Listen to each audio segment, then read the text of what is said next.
ምንድነው እግዚአብሔርን እያወቁ አለማወቅ እየጾሙ አለመጾም አላ መንፈሳዊ ህይወትን እየኖርኩ ነው ብሎ አለመኖር በጣም መፈራው ነገር ነውና አሁን ለምሳሌ እኔ ሰግዳለሁ ጸልያለሁ እግዚአብሔርን አመልካለሁ ለና ከዛ ግን የሆነ ነገር ሲመጣ እጠፋለሁ እና እንዴ ታዲያ የት ላይ ነው እግዚአብሔርን ማምለኪ የት ላይ ነው እግዚአብሔርስ ማመስገኝ ችግር ሲመጣ ለመጥፋት ነው እንዴ ምንድነው በቃ ራሴን እንትነላለውና ይሄ ማስመሰልን አልፈልግም እና አንድ ሰው እግዚአብሔርን ያመለከ ነው የምንለው ወይም እግዚአብሔርን እየወደደ የምንለው ምን ሲያደርግ ነው እናስ ምን ማለት ምን ቢያደርግ ነው እግዚአብሔርን እየወደደው መሆኑን የታወቀው እግዚአብሔር እየወደደን መሆኑን ወይም ደግሞ ከኛ ጋር መሆኑን እንዴት ነው የምናውቀው ነው በአጠቃላይ ሐሳቡ ለምሳሌ የሆነ ነገር ሁሉ ጊዜ አሁን ለምሳሌ እግዚአብሔር ይሄን አድርግልኝ የምላችሁ ብዙ ነገሮች አልተደረጉም እና ብዙ ጊዜ እግዚአብሔርን አይደለም እንትልምለው እኔ ችግር አለብኝ ብዬ አስባለሁና አንቺ ጸሎትሽ ትክክል አይደለም እላለሁና ደግሞ ሰው ጠይቃለሁ እኔ ጸሎት ትክክል አይደለም ወይስ ትክክለኛ ያመለኩ አይደለም አሁን ገጠመኝ ስታቀርብ በደንብ ነው ማዳምጠውና ባንዲ ብዙ ነገር ሲሳካላችሁ በርግጥ እኔ ሊያስተምረኝ ስር እንዲይዝ ፈልጎ ነው እግዚአብሔር ብዬ እላለሁ እግዚአብሔር መሰረት እንዲይዝለት እንዳልናወጥ ነው ነገሮችን ቶሎ ያልፈታልኝ ብዬ አስባለሁ አንዳንዴ ደግሞ የሆነ ድክም ይላል የሆነ በቃ መጠየቅ ምንም አትፈልግም በቃ ዝም ትላለህ ግን ደግሞ እኔ ትክክል አይደለሁም ወይስ ደግሞ እግዚአብሔር ነው ትክክል እንደዚህ አይነት ጥያቄ ይመጣብኛልና እንዴት ነው እግዚአብሔርን አሁን ለምሳሌ ማለት አንድ ሰው በርግጥ መንፈሳዊ ነኝ አላለም ስላላደልደው ማለት ነው ግን አሁን ለምሳሌ በትንሿ በአቅሜ አንተላለው ይሄ ትናንት ከነበርኩበት አልነበርኩም ቢያንስ አሁን ላይ እያወኩ ኃጢአት ለመስራት ታገላለሁ ሳላውቅ አጥፍቻለሁ አሁን ግን እያወኩ ላለማጥፋት ትግል ላይ ነኝ እና ብዙ ባልሆነ በመንፈሳዊ ህይወት ያው ላይ ትንሽ እሻላለሁና እንዴት ነው መልካም ሶስት ነጥቦችን እናያለን አንደኛ መንፈሳዊ አይደለሁም ብሎ ማሳመን ጥሩ አይደለም ዓለምን እስከ ጠላሻት ድረስ መንፈሳዊ ነኝ ብሎ ማሰብ ይሻላል ለምን መንፈሳዊ ነኝ ብለሽ ስታስቢ ህግጋቶቹን ለመፈጸም ተቆጥቦ ለመኖር ሰብሰብ ለማለት እንዲሁም ደግሞ ቁርጠኝነትን ያለማምዳል በጣም አሪፍ ነው መንፈሳዊ ነኝ ብሎ ማሰብ መንፈሳዊ ነኝ ብለሽ ካላሰብሽ እግዚአብሔርን አትፈሪው መንፈሳዊ ነኝ ብለሽ ካላሰብሽ ቤተክርስቲያን አትሄጂም ለማስቀደስም አትመጪም እንዲሁም ደግሞ ፈሪሃ እግዚአብሔር በውስጥሽ አይነግስም ስለዚህ እኔ መንፈሳዊ ነኝ ብሎ ማሳመን ነው የሚሻለው ለማገልገልም ለመገልገልም ለማስቀደስም ለመቀደስም እንዲሁም ደግሞ ወደ ዓለም ሄድ መናፍስትንም ከውስጥ ለማስወጣት ለእግዚአብሔርም ታማኝ ሆኖ ለመኖር የሚሻለው ራስን መልካም የሆነውትን ሐሳቦች እፈልጋለሁ እመኛለሁ ኢቭን አይደለሁም ከማለት ይልቅ መንፈሳዊ መሆን ስለምፈልግ እተጋለሁ መንፈሳዊ ይሆንኩ ነው መንፈሳዊ ለመሆን ነው ምኖረው እያልሽ ነው መሄድ ያለብሽ ይሄንን እንደ አጠቃላይ እንደመነሻ ነው እሺ መነግርሽ ሌላው እግዚአብሔር ከኛ ጋር መሆኑን የምናውቅበት መንገዱ አንዱ ምንድነው ወይም ደግሞ እኔ ከኔ ጋር አይደለም መከራዎች በስተውብኛል ችግሮች አሉብኝ ወይም ደግሞ የምፈልጋቸው ነገሮች አላገኘሁም ስለዚህ እግዚአብሔር ከኔ ጋር ስላልሆነ ነው ብለሽ መጀመሪያ የደመደምሽው ነገር ስላለ ነውና ከኔ ጋር መሆኑ እንዴት ነው ማቀውን ያልሽው በነገራችን ላይ አሰብሽውም አላሰብሽውም እምነትሽ ምንም ሆነ ምንም እግዚአብሔር አጠገብሽ ነው ያለው ሙሉ በኩልህ ኦልማይቲ ጋድ እንደሚባለው ሁሉም ቦታ ያለ ነው ባውሎ ንፋስ በወጀብ መንገድ አለው እንደሚል ምትስቢው አየር ነው በሁሉ ነገርሽ ውስጥ እግዚአብሔር አለ ግን እየሰማኝ ነው ወይስ አይደለም ሳይሆን የሚለውን ነገር ይመልስልኛል ወይስ አይመልስልኝም ነው የሚጠቅመኝ ነገር ጸልያለሁ ወይስ አልጸለይኩም ነው አዎ በትክክል ገንዘብ ያስፈልግሻል ገንዘብ እያስፈልገሽ ገንዘብ ስጠኝ ብለሽ ሊሆን ይችላል አዎ በትክክል ልጅ ያስፈልግሻል ትዳርሽ ሙሉ ነው ግን ልጅ ላይኖርሽ ይችላል ስለዚህ ጠይቀሽ ሊሆን ይችላል አርግልኝ የምትይውን ነገር ስለሌለሽ ነው አርግልኝ ያልሽው በጣም የሚያስፈልግሽ ነገር ስለሆነ ነው አርግልኝ ያልሽው እግዚአብሔር ግን የማይሰጥባቸው ምክንያቶች አሉ ሁለት ናቸው አንደኛ በጣም የሚወድሽ ከሆነና የማይጠቅምሽን ነገር ከጸለይሽ አይሰጥሽም ሁለተኛ መስጠቱ አይቀርም ግን አንቺ ስለቸኮልሽ ነው ይሰጥሻል ግን የሱ ካላንደርና አንቺ ካላንደር ቀኑ ይለያያል ለዚህ ነው በዚህ ቀን ስጠኝ እንለውና ቀኑ ሲያልፍ አልሰጠኝም እንላለን። ቶሎ ስጠኝ እንለውና ቶሎ እንዲሰጠን እንመኛለን። ዘገየብን የምንለው ከኛ እድሜ አንጻር ነው። ግን 60 ዓመት ሞልቷት የሚወለደች ሳራ ደግሞ አለች። እንዲሁም ደግሞ ሀብት ንብረቱን አጥቶ ወድሞበት 10 ልጆቹ ሞተው በዓለም በሀብትም በመንፈሳዊ ሕይወቱም ታዋቂ የሆነው ኢዮብ ራሱ ድሃ ሆኖ ባዶውን ቀርቶ ጓደኞቹ እስኪያላግጡበት ድረስ የመንደር ማላገጫ ሆኖ ነበረ። መላገጫ ወይም ደግሞ መሰደቢያ ሆኖ ነበረ ሚስቱ እስክትሰድበው ድረስ። ግን መቼ ነው የምታድነኝ፣ ቁስሌ መቼ ነው የምትፈውሰኝ አላለም። እግዚአብሔር ሰጠ፣ እግዚአብሔር ነሳ። በድየው ሊሆን ይችላል ይሄ ሁሉ ነገር የደረሰብኝ እያለ አንድም ቀን እግዚአብሔር ኢዮብን ሳያናግረው፣ እግዚአብሔር ግን ሰይጣንን እያናገረ ነበር ኢዮብን የጎዳው። ከኔ ጋር ነሽ የኔ እህት? አባቴ ይኸውልሽ በደንብ አስተውይ። እግዚአብሔር ኢዮብን አላናገረውም፣ ግን በህይወቱ ይባርከው ነበረ። ከብቱን ይባርካል፣ ትዳሩን ይባርካል፣ ልጆቹን ይቀድሳል። ድንገት ልጆቼ አጥፍተው ሊሆን ይችላልና እግዚአብሔርን ተሳድበው ሊሆን ይችላልና ልባርካቸው ላስባርካቸው ብሎ በግ ይዞ ወጥቶ ወደ ተራራ ይዞ ወጥቶ መስዋዕት ያቀርባል በ10 ልጆቹ ስም። ልክ እናቶች ዛሬ እጃቸው ላይ ክርስትና ስም ጽፈው ልጆቻቸውን ቅዱስ ቁርባን ለልጆቻቸው እንደሚቀበሉት ማለት ነው። መስዋዕት ማለት እኮ ነው ይሄ። እግዚአብሔር ሆይ እባክህን ስጋው ደግሞ ዛሬ የሚቀበለው ውጭ ሀገር ላለችው፣ ክፍለ ሀገር ላለችው፣ ለታመመው ልጅ ምናምን ብለው ይቀበላሉ። ይሄ መስዋዕት ነው፣ ትልቅ መስዋዕት ነው። በቃ ልጆቻቸውን ማስረከብ እንደማለት ነው። ዕጣን ያመጣሉ፣ ጧፍ ያመጣሉ፣ አስራት በኩራት አምጣ እያሉ እየነጠቁ ከልጆቻቸው ለቤተ ክርስቲያን ያስገባሉ። ይሄ ልክ ኢዮብ እንዳደረገው ያደረጉት ነው። ግን ኢዮብ ቃል በቃል እግዚአብሔር አንድም ቀን አናግሮት አያውቅም። ግን ህይወቱን በተግባር ሲባርከው ነው የኖረው። እኛ ደግሞ የምንፈልገው በህልም እንዲያናግረን በተግባር መጥቶ እንዲያወራ ነው የምንፈልገው። በስራ ግን ከኛ ጋር መሆኑን አናውቅም። ሀብታችን የጤንነታችን መገኛው እግዚአብሔር መሆኑን አናውቅም። የሚገርመው ደግሞ ሌላው እግዚአብሔር ከኢዮብ ጋር ማውራት ሲገባ ወይም ደግሞ ማውራት ሲኖርበት ከሰይጣን ጋር ነው ያወራው። ከሰይጣን ጋር አውርቶ ሂድ ሰይጣን ኢዮብን ሀብቱን ውሰድበት፣ ግን እንዴት እንደማይከዳኝ ታያለህ ብሎ የተደራደረውና የተወራረደው ከሰይጣን ጋር ነው። ኢዮብ ምንም በማያውቀው አይ አምላኬ እኮ ከሰይጣን ጋር ስለተደራደረ ስለተወራረደ ነው ልጽናለት፣ እኔ በጸናሁ ቁጥር ሰይጣን ያፍራል፣ እግዚአብሔር ይደሰትብኛል አላለም። ምንድን ነው የመጣብኝ በህይወቴ እግዚአብሔርን ምን በድየው ነው አላለም። ያለው ምንድን ነው? እግዚአብሔር ሰጠ፣ እግዚአብሔር ነሳ፣ በህይወቴ የሚከናወነው ነገር በሙሉ እሱ ፈቅዶ ነው ብሎ አለ። እግዚአብሔር ፈቅዶ በህይወታችን ላይ እየተከናወነ ያለው ነገር የሚሆነው እኛ ፈቅደን መንፈሳዊ ሆነን ስንገኝ ነው ማለት ነው። ስለዚህ ኢዮብ አጣም አገኘም መንፈሳዊ ነበረ። ድሃም ሆነ ሀብታምም ሆነ ቁስለኛም ሆነ ጤነኛም ሆነ እምነቱን አልቀየረም ነበረ ማለት ነው።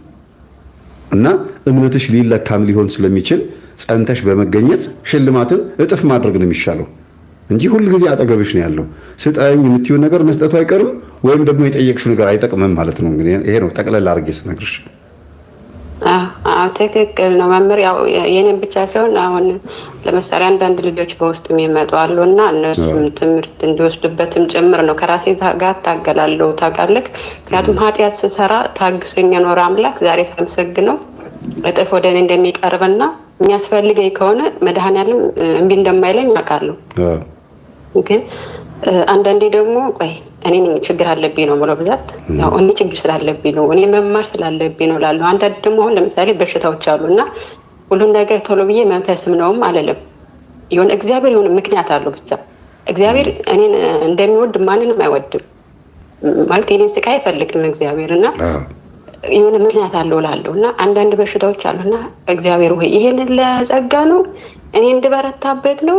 ከዛ አይ ይሄማ አይሆንም ይሄማ ካንተ ያርቀኛል የምልበት የሆነ ህመም አለኝ። ቴክስት አድርጌልሃለሁ ጽፌልሃለሁ እና እንደውም ቅዱስ ሚካኤል ምን አልኩትኝ፣ ቅዱስ ሚካኤል ይሄን ነገር ከኔ ካላር ካንተ ጋር አንታረቅም አልኩኝ። በቃ በሌላ ነገር እንደፈለግ ግን በቃ ይሄን ህመም ግን አንሳልኝ አልኩኝ እና ትክክል መምህር። ሌላው ደግሞ መምህር አሁን ለምሳሌ እኔ ምን አይነት ችግር አለብኝ ዝም ማለት በቃ ብዙ ጊዜ ዝም በቃ ቤተሰብም ይሁን ምንም በቃ ሁሉንም ሰው ዝም ማለት ያለ በምን ሰዓት ያለ መጠየቅ በምን ሰዓት ነው ዝም የምትይው? በቃ በምንም ከማንም ጋር አልደዋወልም። ሰው ፈልጎ ካልመጣ ማንም ፈልግ ያልሄድም። ኦኬ እሺ። እንደዛ ከሆነ ውስጥሽ ማለት መደወልም የማትፈልጊበት ሲደውሉም የማታነሺው ወይም ደግሞ ዘመድም ፈልገሽ ቤተሰብም ፈልገሽ ከማንም ሰው ጋር የማትገናኙ በስራ ምክንያት ነው ወይስ ያኮረፍሽበት ጉዳይ አለ? የለም ምንም ሲመጡ ደስ ብሎኝ ይቀበላቸዋለሁ። ግን ማንም ጋር አንተን አስባቸዋለሁ ግን አንተናለም እስኪ ከሌለ ጠይቀው እስኪ ዘመድ ጋር በቃ የለም ዝም በቃ ሲከፋኝም ማለቅሳለሁ ስደሰትም ከራሴ ጋር ነው እንደውም ብዙ ጊዜ ራሴን የምመክረው ራሴ ነኝ የሚገርም ቁጭ አድርጌ አንቺ ማርታ እንደዚህ አድርገሻል ብዬ ራሷን እነግራታለሁ ጥፋቷንም ሁሉ ነገር ራሳለሁ በዛው በቃ የለም ብዙ ጊዜ ሄጄ ጓደኛ የምነግረው ምንም የለም ከራሴ ጋር ሁሉ ነገር እና ይሄ ግን አንዳንዶቹ እንትን ይሉኛል አንቺ ሳትፈልጊ ምናምን በቃ ብዙ ሰው አጥቻለሁ ብቻ የሚገርም መምህር ማርያምን ብታመም የሆነ የሚያሳክመኝ ምናምን የለም በቃ ኪዳነ ምሕረት ነው ተውዬም ነግራትና ይሄ ባህሪ እንዴት ልተው? አዎ ዝምታ የራሱ የሆነ ቋንቋ ነው። በነገራችን ላይ ዝም ያለ ሰው ፊደል ስላላወጣ አይደለም። የመጀመሪያ መግባቢያ ቋንቋችን ሐሳብ ነው ይባላል። ሐሳብ በተግባር የሚገለጠው በመናገር ብቻ አይደለም በድርጊትም ነው እና ዝም የሚሉ ሰዎች ይከብዳሉ ይባላል። የሚከብዱት ለምንድን ነው? ከቃላት ይልቅ ዝምታ በጣም ቋንቋ ስለሆነ ነው። ማኩረፍም ነው ወይም ደግሞ ተስፋ መቁረጥም ነው ወይም ከፈጣሪ የጠየቅሽው ጥያቄ መልስ እስኪመለስ አለመውጣት ነውና ዝምታ የህሊና ሱባኤ ነው ይባላል። ስለዚህ አንድ በጣም የከፋሽ ጉዳይ አለ፣ ያዘንሽበትም ጉዳይ አለ። ወይ አንቺ እግዚአብሔርን አስቀይመሽዋል ወይ ሰዎች አንቺን አስቀይመውሽ ፍረድልኝ እያልሽ መልሱን እየጠበቅሽ ነው ማለት ነው። የቱ ይሆን እስቲ ለማብራራት እንዲመችኝ። ወይ መምህር በህይወት የሚገርምህ አሁን እናቴ እንግዲህ ብዙ ጊዜ ላይቭ ላይ ገብቻለሁ እና እናቴ 22 ዓመት ነው ብንብላ ጠፍታ የቀረች። የሚገርምህ አባቴን ደግሞ ከልጅነቴ ሳቅ ጀምሮ አባቴን በጣም ሰው ለመግደል ይፈልጋል። በጣም ብዙ ጊዜ አባቴ ከሞት ተርፏል እና ምንድነው ራሴን እያሳመንኩት የመጣሁት አባቴን የገደሉትን ሰዎች አልገልም በቃ እንደዚህ ነው በቃ እኔ አባቴን እንደ አባቴን የምወደው በስት ምድር ላይ የለም እና አባቴን ይገደል አልገልም። እኔን እንኳን ሰው መቶኝ ሰው ሊመታ ከሄደ አላስመታም ብዬ የቀረውበት ጊዜ አለና አፍቅራ ነው ተብያለሁ። ያ ሰው መቶኝ እኔ ያ ሰው ግን አሁን የመታኝ ደሜን ለግብር ለገበያ መተት ነው አሁን ያወቅኩት። ተመትቼ ከዛ እሱን እናሳስረውና እናስደብድበው ምናምን ሲሉ አጎቴ ፋዘር በጭራሽ አልኩኝና አፍቅረው ነው አሉኝ። እኔ ፍቅር ምን እንደው አላውቅም። እዛን ሰዓት የስምንተኛ ክፍል ተማሪ ነኝ። አልወድም ቂም ተንኮል የፈለክ አድርገኝ እንጂ ማርያም አንተ ነው የለም ምንም ነገር የለም። እንደውም አንተ አስቀይመኸኝ ከዛ በቃ እኔ እንትላለሁ ከራሴ ቀጣላለሁና ሞናናሽ ነው ምናምን በቃ ታረቂው ሂጂ ግርታቢው በቃ አንቺ ስትሆኚና ታረቂው በቃ እና የለም ግን እኔ እንጃ ዝም ነው የምለው ለምን እንዳላውቅም። ከመጣህ ግን አንተ ደውለህ ከመጣህ ግን በቃ የራሴን በጣም አወራለሁ ዝርግፍ አድርጌ ስለራሴ አወራለሁ። አንተ አልጠየቅህም ግን ሂጄ ግን ለሰዎች ግን ደውዬ አላወራቸው ምን አለ ዝም ነው የምለው። ከመጡ ግን ሁሉን ነገር የምነግራቸው እና ደግሞ እናደዳለሁ ሁሉን ነገሬን በማውራት በቃ አንዳንድ ለምንድነው ዝም የማትይው ምናምን ብዬ ከራሴ ቀጣላለሁ። አሁን እንግዲህ እየገለጽሽልኝ መተሻል። ስለዚህ ብዙ የሚያስጨንቁሽ ጥያቄዎች ስላሉ ጥያቄው እንዲመለስልሽ የምትፈልጊው በምትፈልጊው መንገድ ነው ማለት ነው። እንደዛ ግን መጠበቅ በጣም አደጋ አለው፣ ጉዳት አለው። እኔ እንደምፈልገው እንዲመልስልኝ ከሆነ የምፈልገው ያልኩትን ካላደረክልኝ ሃይማኖቴን እከዳለሁ፣ ከጸሎት አቆማለሁ ምናምን ብሎ የራስን ሀሳብ ብቻ እንዲፈጸም የማድረግ ነገር አለና ይሄን ደካማ ጎን ማስወገድ ይሻላል። ይጎዳል፣ ዋጋ ያስከፍልሻል። ግን ዝም ስትይ ብዙ ጊዜ የምታዳምጪው ነገር መኖር አለበት። ለምን ዝም እንድትይ ያደረገሽ ጉዳይ ምን እንደሆነ ታውቂዋለሽ። ግን መልሶ መላልሶ ማብሰልሰል መጥፎ ነው። በተለይ በቀል፣ ኩርፊያ፣ ቅያሜ ወይም ጭንቀት ከሆነ ዝም ብሎ ማብሰልሰል ጥሩ አይደለም። መዝሙረ ዳዊት ማዳመጥ፣ ታሪክ ነክ ነገሮችን ማዳመጥ፣ ዝም ብሎ የመጽሐፍ ቅዱስ ክፍሎችን ዮሐንስ ወንጌልን ሙሉን ትረካ በክርስቲያኖች የተረኩት አለ ኦርቶዶክሶች የተረኩት እሱን ከፍቶ ዝም ብሎ ታሪኩ ላይ መመሰጥ ዝም በምትይበት ሰዓት ከዛ ድንገት ተነስተሽ ወይ አኩርፈሽም ከሆነ ትረሻለሽ፣ ተቀይመሽም ከሆነ ትታይዋለሽ እና ከዛ ይናፍቁሽና መደወል ትጀምሪያለሽ። እላይሽ ላይ የሰፈረ መንፈስ ከሆነ ዝም ያስባለሽ ብን ብሎ በዛው ይጠፋል። ይሄ ነገር ተለማመጂ። እንዲሁም ደግሞ ስራ የምትሰሪበት ስራ ቦታ ላይ በቋንቋ የምትግባቢው ሰው ካለ ስለ ህይወት ማውራት፣ ስለ አንዳንድ ነገሮች መሳቅ፣ መጫወት እንዲያ ነገሮችን መልመድ ያስፈልጋል። በግድ ጎትጉተው ሲያናግሩሽ አትጣያቸው። ዝም በሉ እስቲ በቃ እኔ ዝም በሉኝ ምናምን አትበያቸው፣ ያውሩ። በመሃሉ እግዚአብሔር በእነሱ አንደበት ላይ ሆኖ አሕዛብም ቢሆኑ አፉን ከፍቶ ፊቱን ጸፍቶ ሊያናግረው ይችላል። ክርስቲያን ከሆነ ደግሞ በእሱ አንደበት ላይ አድሮ ሊመክርሽ ይችላል። እና ይሄን እድል መጠቀም ነው። ሌላው ግን ዝምታ ራሱን የቻለ አንድ ትልቅ ምልክት ነው፣ ቋንቋም ነውና ከዝምታሽ ውስጥ አንድ ፍሬ ነገር ለማግኘት ሞክሪ። እሺ አሁን እኔ ችግሩ አሁን ሳገኝህ እኮ በአካል ካገኘው ካወራኸኝ አወራለሁ፣ በደንብ ነው ማወራ። ደግሞ የራሴ አሁን ስለ ራስህ አልጠይቅም፣ ራስህ ካልነገርከኝ ስለ ራሴ ግን ዝርግፍግፍ አድርጌ ነው ማወራህ እና አንዳንዴ ደግሞ ብዙ በማውራቴ ደግሞ እናደዳለሁ። ማለት ማውራት ያለብኝ የሌለብኝን ነገሮችን ማወራለሁ እና ዘባርቃለሁ። እንዴ አሁን ሰው ለምሳሌ ህልምን አትናገር ሁሉም ወዳጅ አይደለም ይባላል። እኔ ግን የለም እየጠላኸኝ እንደምትጠላኝ እያወቅሁ ራሱ እነግርሃለሁ። እንደማትወደኝ እያወቅሁኝ ወይም ደግሞ ለበቀል እንደቀረብከኝ እያወቅሁኝ እናገራለሁ። መቼ ነው የጀመረሽ ይሄ ነገር? እኔ ራሴን መንፈሳዊ ከሆንሽ በኋላ ነው ይሄ ነገር የጀመረው ወይስ ከበፊት ጀምሮ አብሮ የነበረ ነው? በፊትም አብሮ የነበረው ነው። ግን አሁን በፊት ምንድነው ሰዎች ጋር ሲቀርቡኝም የሆነ ነገር ፈልገው ነው። እኔ ደግሞ ከሰዎች አሁን የምፈልገው የእግዚአብሔር ሰላምታ ነው። በቃ ከበፊት ጀምሬ ሰዎች እንዴት ነሽ ደህና ነሽ እንዲሉኝ ምናምን እፈልጋለሁ። አሁን ሰዎችን ስቀርብ ሰዎች እንዴት ነሽ በቃ እንዲጠይቁኝ አይዞሽ እሺ በርቺ እሺ እንዲሉኝ እፈልጋለሁ። ምክንያቱም ያመኝ ነበርና ያ ነገር አላገኘሁም። የሆነ ጥቅም ፍለጋ ብቻ ነበረ ሰዎች የሚቀሩኝ እና በዛ ምክንያት መሰለኝ በብዛት እንትን ማለት የጀመርኩት ይሆናል አይደለ? ስታመም ደግሞ ከኔ የሚፈልጉት ነገር ሲያሉ ሰው ሲርቀኝ ከዛም በኋላ በቃ ዝም እያልኩ መጣሁ። በቃ ከምቸገር በቃ ከራሴ ጋር ዝም ወደ እግዚአብሔር ነው ዝም ብዬ በቃ ማለቅ ነው። በሁለት አንጻር ሊየው ከበፊት ጀምሮ የነበረ ከሆነና መንፈሳዊ ከመሆንሽ በፊት የነበረ ጉዳይ ከሆነ በተለይ ሰዎች እንዴት ነሽ እንዲሉኝ ወይም ስለ ህይወቴ እንዲጠይቁኝና እንድነግራቸው እፈልግ ነበረ ካልሽ የብቸኝነት ስሜት ይሰማሻል ወይም አንድ የሚያስጨንቅሽ ጉዳይ አለ። ሴት ልጅ እንግዲህ 10 ነገሮችን ታውቃለች፣ 9ኙን ለሰው ትናገራለች፣ አንዱን ግን አትናገርም፣ ምክንያቱም እሷም ስለማታውቀው ነው ይባላል። ቀላል አባባል አይደለም። አንቺ ምናልባት ምን እንደሆነ የማታውቂው የሚያስጨንቅሽ ወይም ደግሞ እንዲስተካከል የምትፈልጊው ትዳር ይሁን ገንዘብ ይሁን ጤንነት ይሁን የቤተሰቦችሽ ጉዳይ ይሁን አይታወቅም፣ ብቻ ቦታ እንዲይዝ መስመር እንዲይዝልሽ የምትፈልጊው ጉዳይ ይኖራልና ታሪኬን ስናገር ምናልባትም ከዚህ ከምናገረው ነገር ውስጥ ሰው ይመክረኝ ይሆናል ብለሽ የመናገር ነገር ይኖራል። ሌላው መንፈስም ሊሆን ይችላል አውቆ ስለ ህይወት ታሪክሽና ስለ ማንነትሽ እንድትናገሪ አድርጎ ያ የሰሙት ሰዎች አንቺን እንዲንቁሽና እንዲጠሉሽ ታሪኳ እንደዚህ ነው እንዴ አይገርምም እሷ እኮ እንዲህ ናት እየተባባሉ እንዲንቁሽ ለማድረግ ሊሆን ይችላል ታሪክሽን ቀድመሽ እንድትዘገዝኪ የሚያደርገው።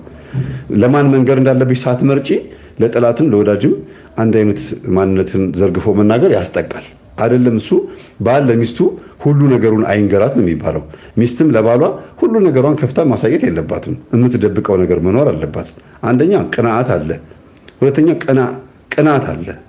ቅንዓትና ቅናት ይለያል። ቅንዓት ማለት ለትዳሯ ልትቀና ባሌን እንዳይነኩብኝ ብላ ልትቀና ትችላለች። ሁለተኛ ነገር ደግሞ ለምን ነገረኝ ሊፈታኝ ፈልጎ ነው።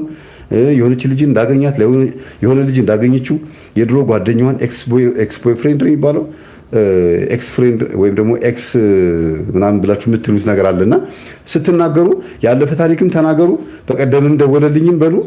ሲሰማ ወይም ስትሰማ እሷ ምን አይነት ስሜት ይሰማዋል?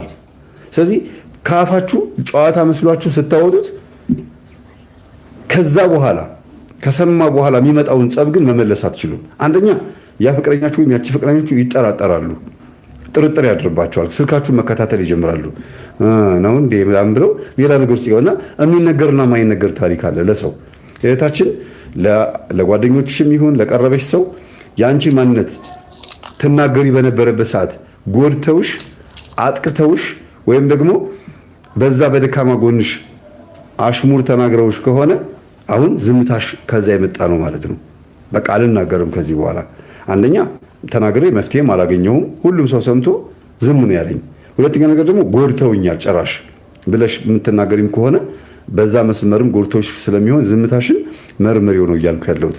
ግን የሚሻለው በጭንቀት ውስጥም በጥያቄ ውስጥም በሱባኤ ውስጥም በጸሎት ውስጥም ሆነሽ ዝምታሽን ብዙ ጊዜ ስታዳምጩ የምትፈሪው ከሆነ መጽሐፍ ቅዱስ አዳምጭበት፣ መጽሐፍ ቅዱስ አንብቢበት።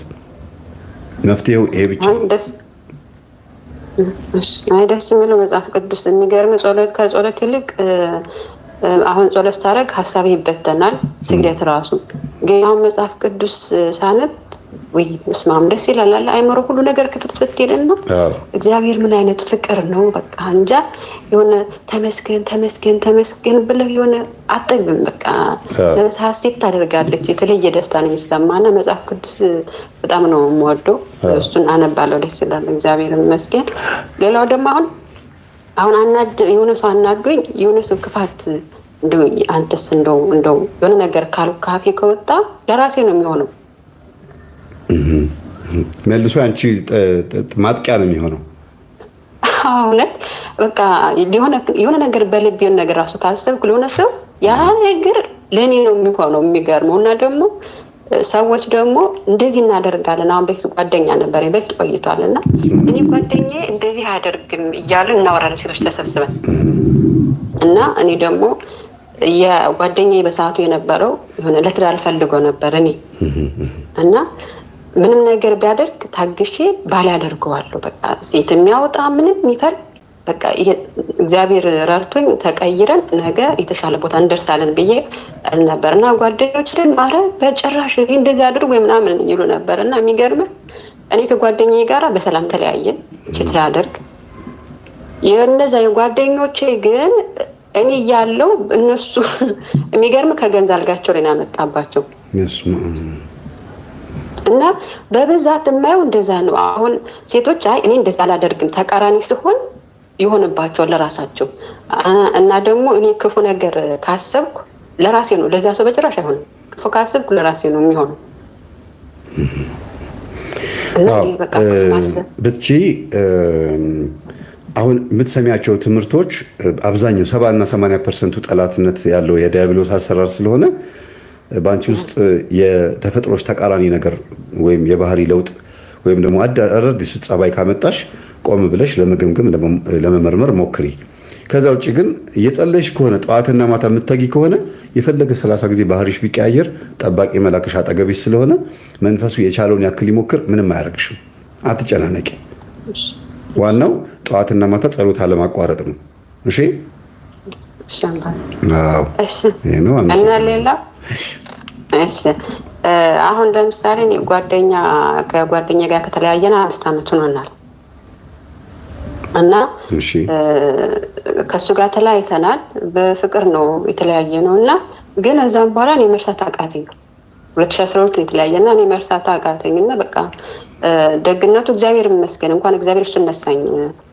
በሰዓቱ እንኳን ነሳኝ አሁን ባረሰውም በሰዓቱ እንኳን ነሳኝ እሱም ባይነሳኝ ኖሮ አምላኬን አላውቅም ነበር እና በጣም ደስተኛ ነኝ ግን ከዛም በኋላ ምንድነው በቃ ወንድ የሚባል በቃ አልፈልግም ወንድ ሲባል ትዳርም ሲባል ማስበው እሱን ነውና ወደ መንፈስ ቤት ስመጣ በቃ ደስ እያለኝ ነበርና ግን ከዛም በኋላ እንደገና ጥያቄ ሲጠይቅ ለአንዳንድ መምህሮች ሲጠይቃቸው አይ ምናልባት ከሱ የመጣ የቡዳ መንፈስ ሊኖር ይችላል ምናምን አሉኝ እንደዚህ ተላይታችሁ ማታወሩ ከሆነ ያረሳሹ ምናልባት የቡዳ መንፈስ ሊሆን ይችላል ብለውና እንግዲህ አሁን እንዳልኩ መንፈሳዊ ህይወቴ ያው በትንሹም ቢሆን ደህና ነኝ ሰግዳለሁ ቀጠቅጣለሁ እግዚአብሔር ይመስገን ሳምገባለሁና ግን እና ታዲያ ቡዳ መንፈስ ከሆነ ለምን አያዝም ቀጥቅጫው ምን ብየው ለምን አያዝም እንዴ አሁንም እሱን እንዴት አስበዋለሁ የሚገርምህ አሁንም 2007 ጥቅምት ላይ አገኘሁት እሱን እንዳጋጣሚ እሱ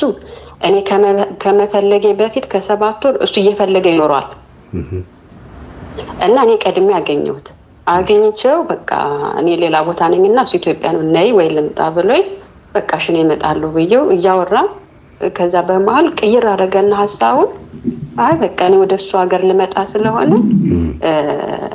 አይ እንትን አይደለም አንቺ ደግሞ ከሱ ከመጣ አልፈልግሽም ብለሽ ሲለኝ እዚህ ከመጣ እኔ አልፈልግም ዝሙት መስራት አልፈልግም ትናንትና ኃጢአት ይበቃኛል ወይ ከዛ በዛ እንትን አለ ተለያየም ማለት ነው ግን እና ልክ ስልኩን እንደዘጋሁት በጣም ሳኩኝ ማለት እንዴት ነው መንፈሱም ይመስለኛል እና በጣም ከትከት ብዬ ነው ሳኩትኝ ሊሳካልሽ አይነት ነገር በጣም ከት ብዬ ሳኩኝ ገብቷል ማለት ነው መስተፋቅር እና በጣም ሳኩኝና እንዴ ምንድነው ከዛ ተለያይተናል እኔ በቃ መርሳት እፈልጋለሁ ራሴን መሆን እፈልጋለሁ በቃ ጠንካራ ሴት መሆን እፈልጋለሁ ግን ለምንድነው መርሳት ማቸው ለምንድነው ማለት እንጃ አንቢያለ መምህር መንፈስ ሲገባ ሶስት አይነት ምልክት አለ። በተለይ መስተፋቅር ሲገባ አንደኛ እንዲሁ ዝም ብሎ ማልቀስ፣ ሁለተኛ ያንን ሰው በተደጋጋሚ ማሰብ፣ ሶስተኛ ደግሞ መሳቅ፣ የሙጥኝ ማለት ምንድን ነው?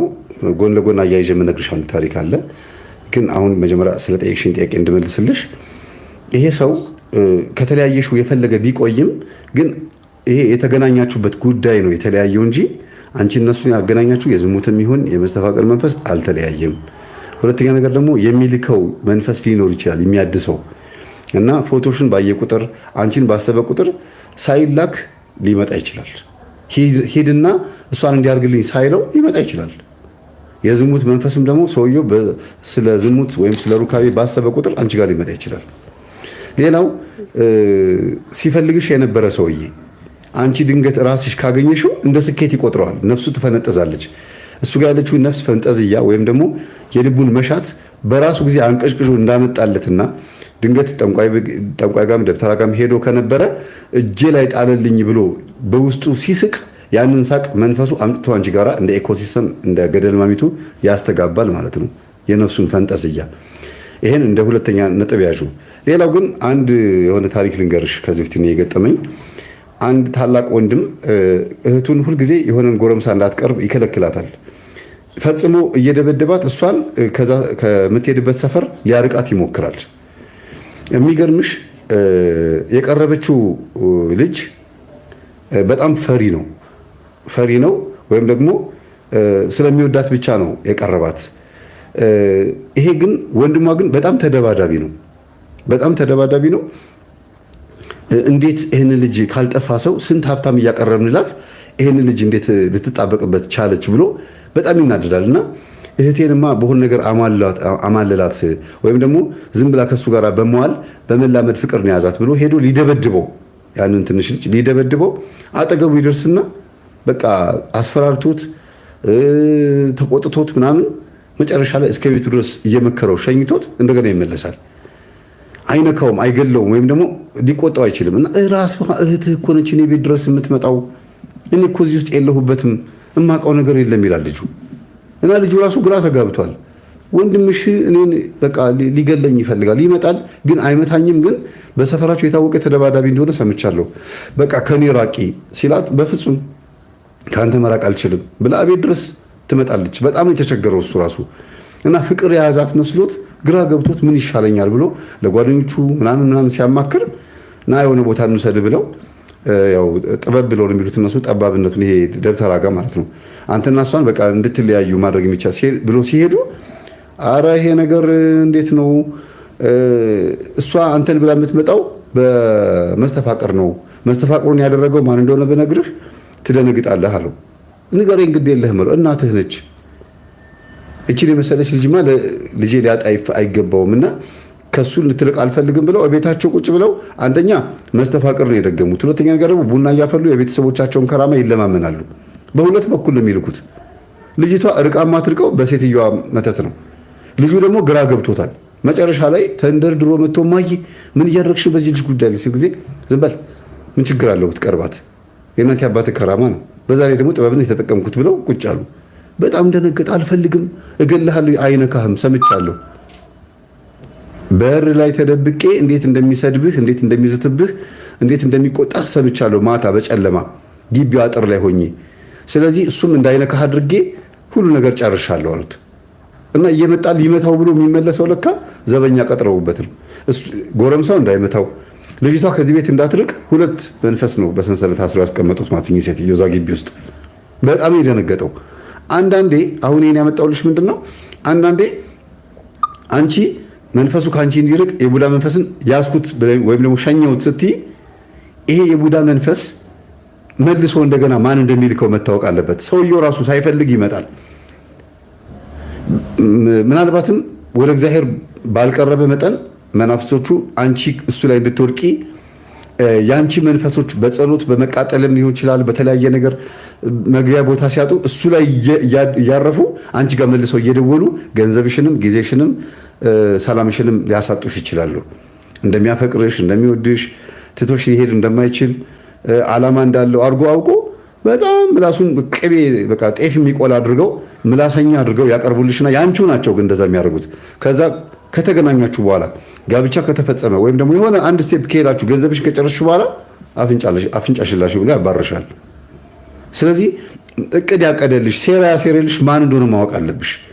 ሰውየውም ራሱ ሳያቅ ከበስተጀርባ ሌሎች ሰዎችም ያገዙት ሊኖሩ ይችላሉ ብለሽ አስቤ እና ልጁ ቀጥታ ወንድሟ ጋር ሄዶ ምንድን ያደረገው እኔ የለሁበትም የሰማሁት ነገር ጥሩ አይደለም። እህትህ እኔ ጋር የምትመላለሰው እናቴ በምትደግመው ድግምት ነው እኔ ደረስሽበታለሁ እና የሰፈር ሰዎች እንደዚህ ደግሞ ነግረውኝ ነው ምናምን ብሎ ለወንድሙ ሲነግረው በጣም የደነገጠው በቃ ሰውነቱ ውሃ ሆነ።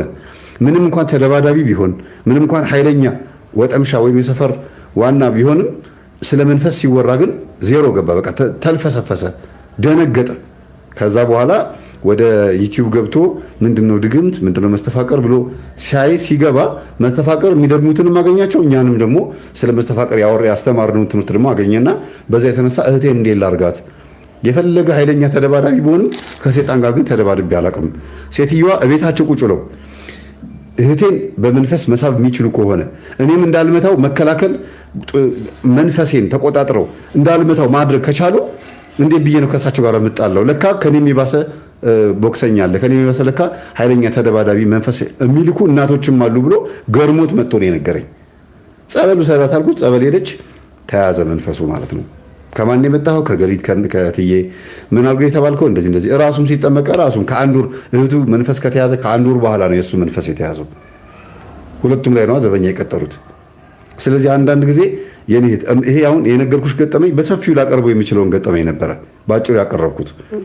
ምንድነው አንቺ እየሰገድሽ እየጸለሽ ቡዳውን ልትይዙ ልታባሪው ትቻለሽ። ያ ሰው ግን በተደጋጋሚ አንቺን በዝሙት የቡዳ መንፈስ ማለት አጭር ቀሚስ፣ ጠባብ ሱሪ፣ ደረትሽን ገልጠሽ ምናምን ባየሽ ሰዓት ወይም ፎቶ ልከሽለት ከነበረ ወይም አንቺን በአይነ ህሊናው እርቃንሽን ይስልሽ ከነበረ አልጋ ላይ ያየሽ ቀን ላይ የገባ የቡዳ የዝሙት ወይም ደግሞ ሌላ አይነት መንፈስ የገባ ካለ ዘወትር ያንን ሐሳብ ባሰበ ቁጥር መንፈስ ይመጣል። ለዚህ ነው እርቀሽ ማትርቂው ረስተሽ ማትተዩ ከቻልሽ ማለት ነው። መዝሙር 34 ባለፈው የነገርኳችሁ መዝሙር 58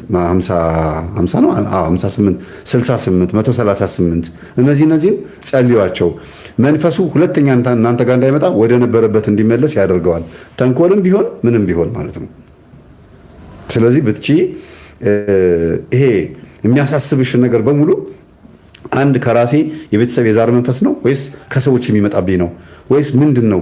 በሄድኩበት መንፈስ የሚሰበስብብኝ ሰብሳቢ ያለ ወይ ውስጤ? ምግብ ቤትም ልግባ፣ ቡቲክም ልግባ፣ ዘመድም ጋር ልቀላቀል፣ ለቅሶም ሰርግም ይሁን የትም ቦታ ሲሄድ ኑ እያለ የተለያዩ መናፍሶችን እየሰበሰበ እያመጣ ሌሊት በቅዠት ቀን በጭንቀት የሚያስጨንቀኝ መንፈስ አለ ወይ ብለሽ ቼክ አድርጊ ራስሽን።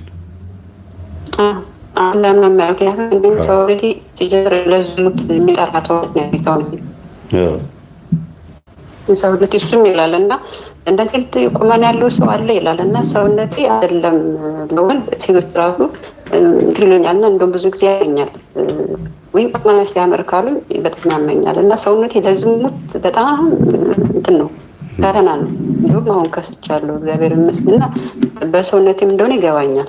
ግን ለምንድን ነው ማለት መርሳት አለብኝ ብዙ ግን እንደውም እጠፋለሁ። አሁን በስንት ዓመቱ ነው ተፈላልገው የተገኘ ነው እንጂ የለም። እሱ ፎቶዬ ለሰው እንደሚያሳይ ነግረውኛል። ደግሞ እኮ ፎንጋ ነኝ እና ግን የእሱ ማለት እና ለመጀመሪያ ጊዜ እንደዚህ የምትል ሴት አጋጠመችኝ። ጎበዝ። እሺ ራስሽን በዚህ ልክ እንደዚህ ማለትሽ ውበትሽ ከስላሴ ስለሆነ ነው። ፎንጋ ነኝ ማለትሽን ባከብረው ማነው ባደንቅሽም ፎንጋ ነኝ ማለትሽን ባከብረው ባደንቅሽም ግን ደግሞ የዚህን ያክል እንደዚህ አይነት ሰው ሆኜ ለምንድን ነው እንደዚህ ማስበው ስትይ እሱ በተደጋጋሚ እንዳይደውል ወይም ደግሞ ምልክት እንዳይሰጥ ወይ ኩራት ወይ ደግሞ ፍርሃት ሊኖርበት ይችላል። አንቺ ውስጥ ያለው መንፈስ ግን በተደጋጋሚ አለበት አይደለ? ትንሽ ኔትወርክ ወዳለበት ቦታ ብትሄጂ ደስ ይለኛል። እየተቆራረጠ ነው። አይ ወደ ኔትወርኩ ቅረቢ ወይም ደግሞ ከህንፃው ስር ዞር በይ እስኪ። እዛው ነኝ አባቴ ያው እኮ ነው እንጂ እዛው ነኝ። ደግሞ ዋይፋይ አምጥቼ ክላሴ ነው ያለው እና ምን አይነት ነው ባህሪው? የሆነ ሴቶች አፍቅረውት ስሩ ስሩ እንዲል እንጂ እሱ አፍቅሮ እንትን ማለት አይፈልግም። የሆነ ዝቅ ያለ ይመስለዋል። በእርግጥም እንትን ነው ትንሽ የዝሙት ችግር አለበት ልጁ። በእርግጥ መጀመሪያ ያገናኘን የኔም የዝሙት መንፈስ የሱም ነው መጀመሪያ እና በጣም ዱርዬ እንደሆነ እያወቅኩኝ ነው እንትን ያልኩት እና ሴቶች አፍቅረውት ስሩ ስሩ ሴቶቹ ሲያለቅሱለት በቃ እንጂ እሱ አፍቅሮ ምናምን እና ያ ጀግንነት መስሎት ስለሚሰማው እኔ ደግሞ እናደዳለሁ። በቃ ፍቅርን እንደሆነ አልገባውም ብዬ ጠፍቻለሁ። ስንት ዓመት የትም አላገኘኝም፣ ጠፋሁ። ራሴ እየተጎዳው ነው፣ ግን ከራሴ ጋር ነው ዘጥ ያልኩኝ። ከቤተሰቦቹ ከጓደኞቹ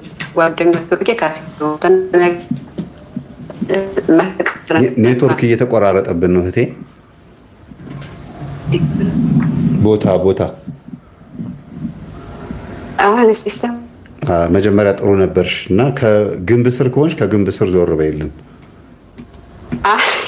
አረ ሶፋ ጋር ያለው እኮ ሶፋው ወደ መስኮቱ አካባቢ ሂጂልን።